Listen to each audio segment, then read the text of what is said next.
नमस्ते बच्चों, एक बार फिर से आप लोगों का हिंदी कक्षा में बहुत बहुत स्वागत है। पिछली कक्षा में हम लोगों ने कक्षा 6 की पाठ्य पुस्तक भाषा मंजरी का पाठ वीर तुम बढ़े चलो, जो कि एक कविता है, इसका हम लोगों ने सस्वर वाचन किया था और अध्ययन किया था। आशा करती हूँ कि आप लोगों को इस कविता का आशय समझ में आया होगा और अच्छी तरह से भली भांति आप लोगों ने इसे समझकर इसका आशय लिखा भी होगा और आप लोगों ने इस कविता को याद भी कर लिया होगा। तो आइए बच्चों, आज हम लोग इस पाठ का अभ्यास करते हैं। इस पाठ के अभ्यास में कुछ प्रश्न दिए हुए हैं, हम लोग आज उसको हल करेंगे। तो बच्चों, पिछली कक्षा में हम लोगों ने वीर तुम बढ़े चलो जो कविता पढ़ी थी, उसका अर्थ तो आप लोगों को भली भांति समझ में आ गया होगा। एक बार मैं पुनः आप लोगों को यह फिर से बता देती हूँ। वीर तुम बढ़े चलो यह एक प्रयाण गीत है। पिछली कक्षा में भी मैंने आप लोगों को बताया था। इस कविता में कवि द्वारिका प्रसाद माहेश्वरी जी जो हैं, वो हमारे देश के नौजवानों को, नौनिहालों का आह्वान करते हुए कहते हैं, हे मेरे देश के नौजवानों, तुम चाहे जीवन में कितनी भी बाधाएं आए, परेशानियां आए, मुश्किलें आए, उससे घबराना नहीं, बल्कि उसका डटकर मुकाबला करना और पूरी हिम्मत के साथ, पूरी दृढ़ निश्चय के साथ एकाग्रचित होकर अपने लक्ष्य पर सदा ही अग्रसर होते रहना और कर्तव्य पथ पर चलते हुए अपने देश के मान सम्मान की रक्षा के लिए सदैव तत्पर रहना। तो बच्चों, इस कविता के द्वारा द्वारिका प्रसाद माहेश्वरी जी यही संदेश देते हैं। तो आइए बच्चों, अब हम लोग इसका अभ्यास करते हैं। इस पाठ का, इस पाठ के अभ्यास में सबसे प्रथम प्रश्न है, कवि वीर कहकर किसे संबोधित करते हैं? तो बच्चों, कवि वीर कहकर हमारे देश के नौजवानों एवं नौनिहालों को संबोधित करते हैं। अगला प्रश्न है, कवि कौन सा प्रण करने के लिए कहते हैं? कवि इस पाठ में यही प्रण करने के लिए कहते हैं कि अपने देश व समाज की सुरक्षा में आए हुए प्रत्येक चुनौतियों का हमें डट कर मुकाबला करना चाहिए तथा अपने देश के मान सम्मान की रक्षा हेतु सदैव तत्पर रहना चाहिए। यही प्रण लेने के लिए कवि इस पाठ में हमें कहते हैं। प्रश्न 3, इस कविता से हमें क्या प्रेरणा मिलती है? द्वारिका प्रसाद माहेश्वरी जी द्वारा रचित यह कविता वीर तुम बढ़े चलो, जो कि एक प्रयाण गीत है, इस कविता से हमें यही प्रेरणा मिलती है कि चाहे कैसी भी परिस्थिति हो, हमें घबराना नहीं चाहिए। अपने देश, परिवार व समाज की सुरक्षा करते हुए हमेशा हमें दृढ़ निश्चय के साथ तैयार रहना चाहिए, तब तत्पर रहना चाहिए। प्रश्न 4 में है, निम्नलिखित पंक्तियों का आशय स्पष्ट कीजिए। अन्न भूमि में भरा, वारी भूमि में भरा, यत्न कर निकाल लो, रत्न भर निकाल लो, वीर तुम बढ़े चलो, धीर तुम बढ़े चलो। तो बच्चों, इन पंक्तियों का आशय हमें इस प्रकार लिखना है। प्रस्तुत पंक्तियां हमारी पाठ्य पुस्तक भाषा मंजरी के प्रथम पाठ कविता वीर तुम बढ़े चलो से ली गई है। इसके कवि द्वारिका प्रसाद माहेश्वरी हैं। इन पंक्तियों के द्वारा कवि कहना चाहते हैं कि हमारी धरती माता बहुत ही उपजाऊ है। हमारी धरती माता के गोद में अन्न का और जल का विशाल भंडार छिपा हुआ है। साथ ही हमारी धरती माता के आंचल में बहुत ही बहुमूल्य रत्न, अनेकों खनिज संपदाएं भी भरी हुई हैं। अगर हम सभी परिश्रम करें, मेहनत करें और कभी भी परिश्रम से घबराएं नहीं, तो हम कभी भी यहाँ भूखे प्यासे नहीं रह सकते हैं। बल्कि धरती माता की अगर परिश्रम से, मेहनत से अगर हम सेवा करें तो हम सभी हमेशा सुखी और संपन्न रहेंगे। तो इन पंक्तियों के द्वारा कवि यही बताना चाह रहे हैं कि किसी भी मनुष्य को कभी भी परिश्रम से घबराना नहीं चाहिए, बल्कि अपनी मेहनत के बल पर अपने जीवन की दिशा तय करनी चाहिए और हमेशा लक्ष्य की ओर दृढ़ निश्चय के साथ अग्रसर रहना चाहिए। अगला प्रश्न है बच्चों, प्रश्न 5। इस कविता के माध्यम से कवि हमें क्या संदेश देना चाहते हैं?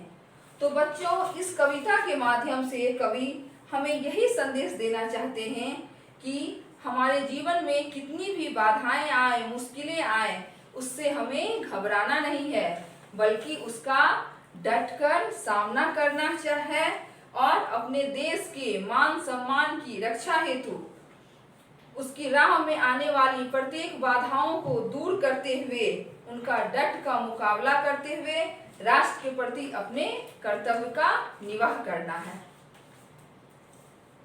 बच्चों, अब अगला अभ्यास का प्रश्न है पाठ से आगे का पहला प्रश्न, कविता का एक नया शीर्षक सुझाइए। तो बच्चों, आप देख रहे हैं कवि ने इस पाठ का एक शीर्षक दिया है, वीर तुम बढ़े चलो। आप इसी प्रकार से अन्य कई शीर्षक सोच सकते हैं। आप अपनी समझ के अनुसार इस पाठ का कोई भी अन्य शीर्षक सोचकर इसको लिखिएगा। तब तक के लिए मैं इसका एक शीर्षक आपको बताती हूँ। एक ध्वज एक प्रण, एक ध्वज एक प्रण।